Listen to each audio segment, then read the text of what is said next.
کہ یہ جو آج کل مردانہ قوت کے نام پہ ٹوبی ڈرامے ہو رہے ہیں نا، جوان آدمی میں کوئی کمزوری نہیں ہوتی، جب ہوتی ہے تو پھر ہر چیز ہی کمزور ہوتی ہے، ایک ساتھ ہی پوری باڈی کمزور ہوتی ہے انسان کی. اس لیے یہ ٹوٹکے موٹکے اور یہ اوٹ پٹانگ چیزیں کھانے کی ضرورت بولو نہیں ہے کہ جی یہ کھا کے پتہ نہیں تو 8 شادیوں کی طاقت پیدا ہو جائے گی، 16 شادیوں کی طاقت. بکواس ہے، سب فضول باتیں. جب تک چل پھر رہے ہو، بول رہے ہو، آنکھیں صحیح ہیں، کان صحیح ہیں، سونگنے کی طاقت صحیح ہے، ہضم کرنے کی طاقت ہے، تو ساری طاقتیں ٹھیک ہیں.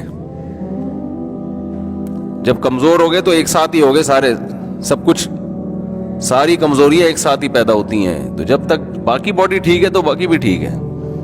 الگ سے پتہ نہیں کیا کہ لے کے نسخے کھا رہے ہوتے ہیں، دوائیں کھا کے اپنے آپ کا بیڑا غرق کر رہے ہوتے ہیں. اس میں وہم زیادہ ہے لوگوں کو. اور اللہ نے ہر مسلمان میں 4 کی طاقت رکھی ہوئی ہے معذرت کے ساتھ. اس کے لیے کوئی بہت زیادہ ایکسٹرا کوئی صحت کی ضرورت نہیں ہے. مرد کو اللہ نے عورت سے زیادہ پاورفل بنایا اس معاملے میں. تو مرد ہی کیا ہے جس میں پاور عورت ہی کے برابر ہو.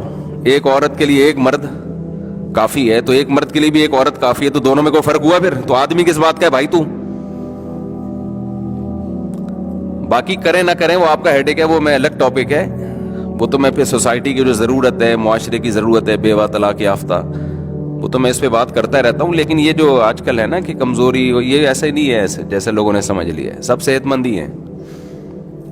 ہاں کوئی خدا نخواستہ کوئی شوگر کا مریض ہے، کوئی ایکسٹرا کوئی بیماری ہے اس میں، تو ایک الگ بات ہے. جب تک آپ نارمل ہیں تو سب کچھ نارمل ہے.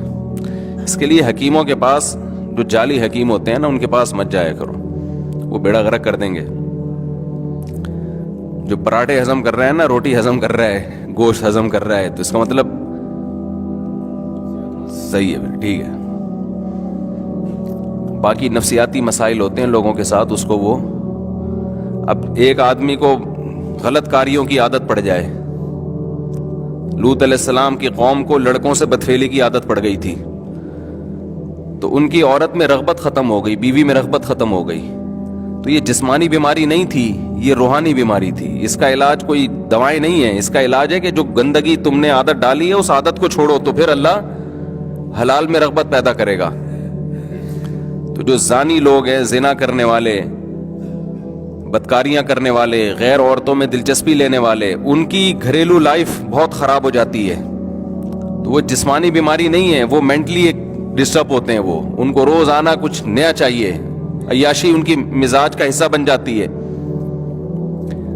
جیسے جو روز مرغے کھائے گا تو دال اچھی لگے گی پھر اسے؟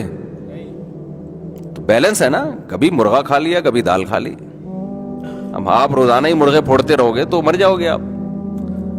تو حلال میں اللہ نے اعتدال رکھا ہے، حرام میں اعتدال نہیں ہوتا. جو حرام کی طرف جاتے ہیں نا، زنا کرتے ہیں، تو وہاں سے تو بور ہوتے ہیں، لیکن گھریلو لائف ان کی برباد.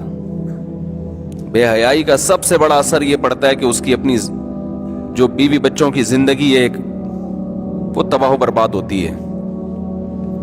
اور کتنے برے اثرات بچوں کو جب پتہ چلتا ہے ہمارا باپ ایسا ہے، بچوں کے دل میں باپ کی عظمت نہیں رہتی ہے.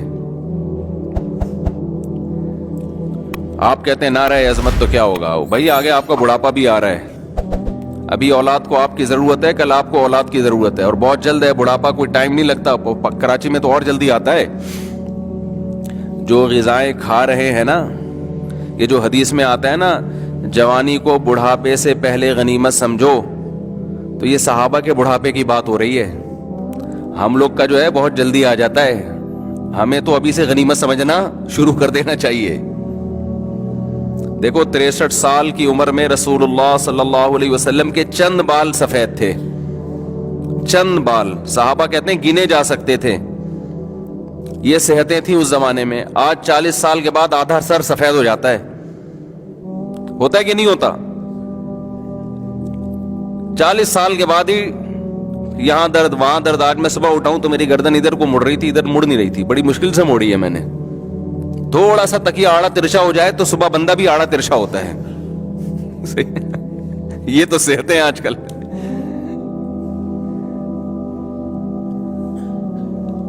اکثر لوگ صبح اٹھے ہوئے ہوتے ہیں نا، یار ادھر پین ہو رہا ہے، ڈاکٹر کہتے ہیں بھائی تکیہ اونچا کر دیا تھا آپ نے.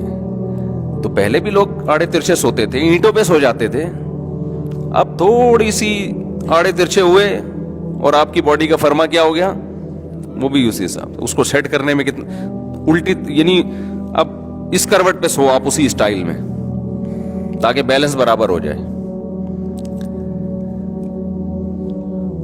تو اس زمانے میں اتنی زبردست صحتیں تھیں لوگوں کی. اس زمانے میں نبی صلی اللہ علیہ وسلم فرما رہے ہیں کہ غنیمت سمجھو, اللہ نے جو جوانی دی ہے, بہت جلد بڑھاپا آنے والے. صحابہ میں ہم دیکھتے ہیں 100 سال کی عمریں ہوئی ہیں, 90 سال کی عمریں ہوئی ہیں, اور جو انتقال جن کا ہوا وہ بھی اکثر کا میدان جنگ میں شہید ہو کے ہوا ہے. اکثر میدان جنگ میں شہید ہوئے ہیں. تو ہمارا تو بہت قریب ہے بھائی, ابھی بستر پہ لیٹنے کا ٹائم ہمارا زیادہ دور نہیں ہے. ہمارے میں ہم سب, صرف میں نہیں آپ بھی, آپ سمجھ رہے ہیں کہ شاید اپنے بارے میں مفتی صاحب رپورٹ پیش کر رہے ہیں. سب کی رپورٹیں ایسے ہی ہیں. تو یہ اللہ کی نعمت ہے کہ چند دن اللہ نے جوانی کے دے دیے, چل پھر رہے ہیں, 4 شادیوں کی باتیں کر رہے ہیں. کریں نہ کریں باتیں تو کر رہے ہیں نا. بڑھاپے میں تو وہ باتیں بھی زہر لگتی ہیں کہ کیا بات کر رہا ہے مفتی مولوی صاحب, کچھ اور نہیں آتا تمہیں.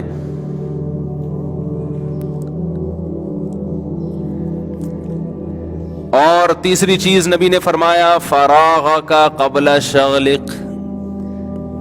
جیسے جیسے آپ کی عمر بڑھے گی نا, آپ کی مشغولیت کم ہونے کے بجائے بڑھے گی. جتنا ویلا جوانی میں ہوتا ہے نا, پنجابی میں ویلا ہی کہتے ہیں نا, اتنا ویلا بڑھاپے میں نہیں ہوتا. مصروفیت بڑھتی ہے.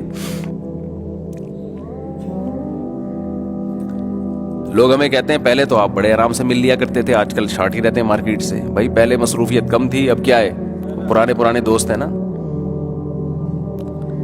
تو یہ تو انسان کی جیسے جیسے آگے جائے گا مصروفیت اور کام بڑھیں گے. آپ کو بہت سے لوگ نظر آئیں گے, ہاں بیماری میں مصروفیت ختم, وہ تو پھر بیماری کی فکر ہی ایک مصروفیت بن جاتی ہے کہ اس کو ٹھیک کیسے کروں میں. اور آپ نے فرمایا غنا کا قبل فقرق. آج اللہ نے جو مالی وسائل دیے ہیں, عین ممکن ہے کل یہ نہ رہیں آپ کے پاس. ہم نے بڑے بڑے مالداروں کو دھڑام سے نیچے آتے دیکھا ہے.